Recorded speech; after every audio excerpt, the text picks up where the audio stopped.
Ça y est, c'est le retour du démon guerre. Yoru est devenue monstrueuse. Ça marque un énorme tournant pour cette seconde partie. Mesdames et messieurs, ici Chage et on se retrouve aujourd'hui pour la review du chapitre 148 de Chainsaw Man, donc chambre 606. L'âme est bien entendu, c'est vrai que c'est un chapitre assez court, peut-être qu'il faut s'y habituer, mais tant mieux, si on a quand même un chapitre la semaine prochaine, je préfère avoir du rythme chaque semaine que pas de chapitre, et après on oublie un petit peu que Chainsaw Man existe, et malheureusement, pour ceux qui auraient oublié, ce chapitre était très bon, j'espère qu'ils étaient là au rendez-vous, c'est pour ça, n'hésitez pas à liker ou disliker la vidéo, commenter, donner votre avis aux commentaires et vous abonner si vous n'êtes pas encore abonné. Comme ça, vous serez tenu au courant, bien sûr, des sorties, même des chapitres. Et ensuite, on peut en parler. Et c'est vrai que déjà, je tiens à vous le dire dès le départ, au départ, j'avais pas compris l'entièreté du chapitre, mais ça y est, j'ai tout capté et c'est pour ça que maintenant il est temps de vous en parler et commençons tout de suite par la fausse accusation envers le Chainsaw Man. Et c'est assez drôle parce que c'est Denji qui se fait accuser par des vieux dans la rue comme ça. Ouais, c'est un jeune, ouais, il a l'air complètement fou, il est comme tous les autres jeunes, il fait partie des faux Chainsaw Man. Ce à quoi il va dire, en fait que non, alors que c'est vrai, il fait partie des Chainsaw Man, enfin c'est le réel Chainsaw Man, donc cruelle ironie, bien entendu. Mais là où ça va aller plus loin que ça, parce qu'il est accusé, certes, c'est que même donc celle qui l'accompagne, donc agent de la sécurité publique, va montrer sa carte, mais ils vont pas forcément y croire, parce que des gens de la sécurité publique, eux aussi s'étaient transformés en Chainsaw Man. Et à partir de ce moment-là, t'en as même un qui va se retourner contre eux. Quelqu'un qui semble être de la sécurité publique, étant donné qu'il a un costume noir prêt donc à tirer sur Denji et Fumiki, je crois qu'elle s'appelle comme ça, Fumiko. Bon, bref, dans tous les cas, voilà. Au départ, j'ai vu ça comme un conflit générationnel, mais plus que ça, en fait, il faut voir ça comme une société qui est en train de totalement sombrer. En même temps, c'est la prophétie de Nostradamus. Le démon mort va arriver sur Terre, va tout détruire et l'apocalypse est en train d'arriver.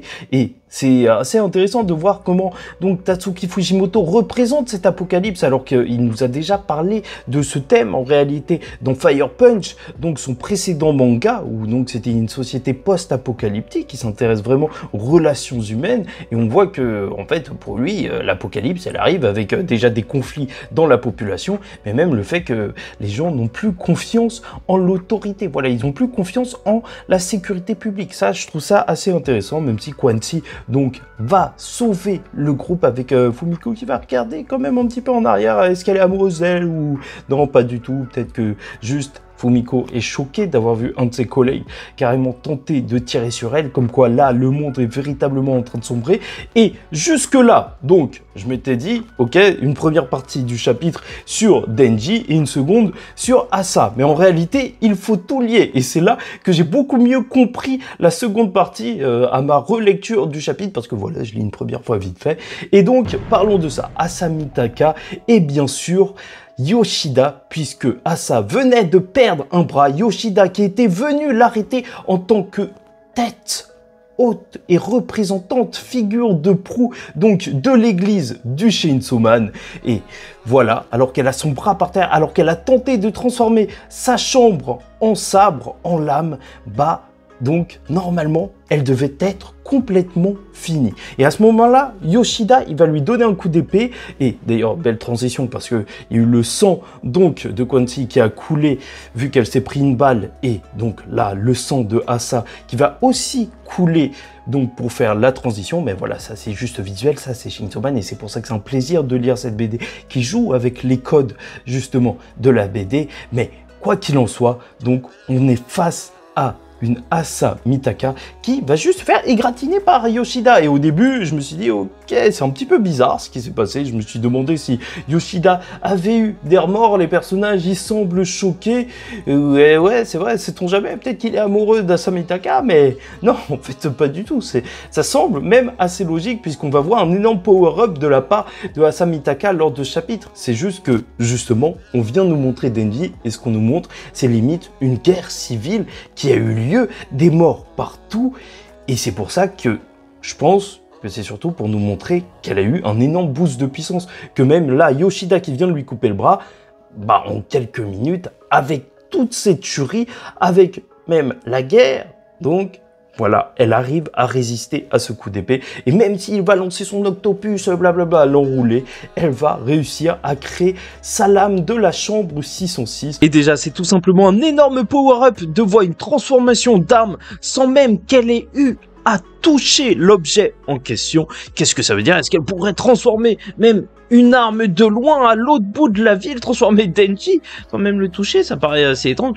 On le verra bien, mais c'est quand même complètement fou à quel point ça ouvre le champ des possibilités. Encore une fois, je vous le rappelle, ses pouvoirs sont plus puissants si elle est attachée à la chose qu'elle sacrifie. Et donc sa chambre, ouais, elle doit être attachée. Bien sûr, Yoru, elle va sortir de tout ça, donc de ses tentacules. Et je trouve que l'image, elle est hyper impactante. Je pense que ça va être colorié encore et encore par les artistes, bien entendu. Franchement, elle a l'air ultra badass. En plus, l'épée, ça a vraiment un côté particulier vu que c'est une chambre. Ça fait qu'il y a des bouts de ventilateur dans le manche. Donc voilà, Yoru est là. Elle se sent surpuissante même face à Yoshida. Et une autre scène que au départ j'ai pas capté, tu vois, je la vois directement juste après dans le mur et elle dit oui, je suis devenue hyper puissante. Mais je pense en réalité que c'était tout simple. C'était juste vu qu'elle est devenue surpuissante. En fait, elle ne se rendait même pas compte qu'elle foncerait à cette vitesse. Elle voulait avancer, elle a carrément foncé dans le building d'à côté. Bien sûr, Yoshida se sera enfui, donc reste à savoir ce qui va se passer de son côté. Est-ce qu'il va jouer donc le rôle de rebelle même du côté de Chainsaw Man? Et même, est-ce que en réalité, là, Denji, il va réellement ne pas se transformer? Parce que là, si donc les démons sont plus forts, si plus personne n'a confiance en la sécurité publique, enfin s'il y a moins de gens qui ont confiance en la sécurité publique, est-ce qu'ils peuvent assurer sa protection? Parce que là, dans tous les cas, Denji pourra se transformer quoi qu'il en soit. Donc on a une Asa Mitaka qui est monstrueuse, une Yoru qui est heureuse de voir sa pleine puissance retrouvée et une fin de chapitre hyper symbolique alors qu'elle descend. Elle voit donc ce monde qui commence à être détruit, ses flammes, c'est mort. Et elle se dit que ça y est, les humains se souviennent de la guerre. Et purée, ça va péter. Là, Asa Mitaka, Yoru est peut-être bientôt à son maximum, enfin un des 4 cavaliers de l'Apocalypse, réellement dans toute sa splendeur. Et bon, maintenant que Yoru est à ce niveau, que le démon guerre est à ce niveau, je vais pas te mentir, là, ça donne envie de continuer à la suivre en tant que personnage principal de cette partie de Chainsaw Man. J'attends plus que ça.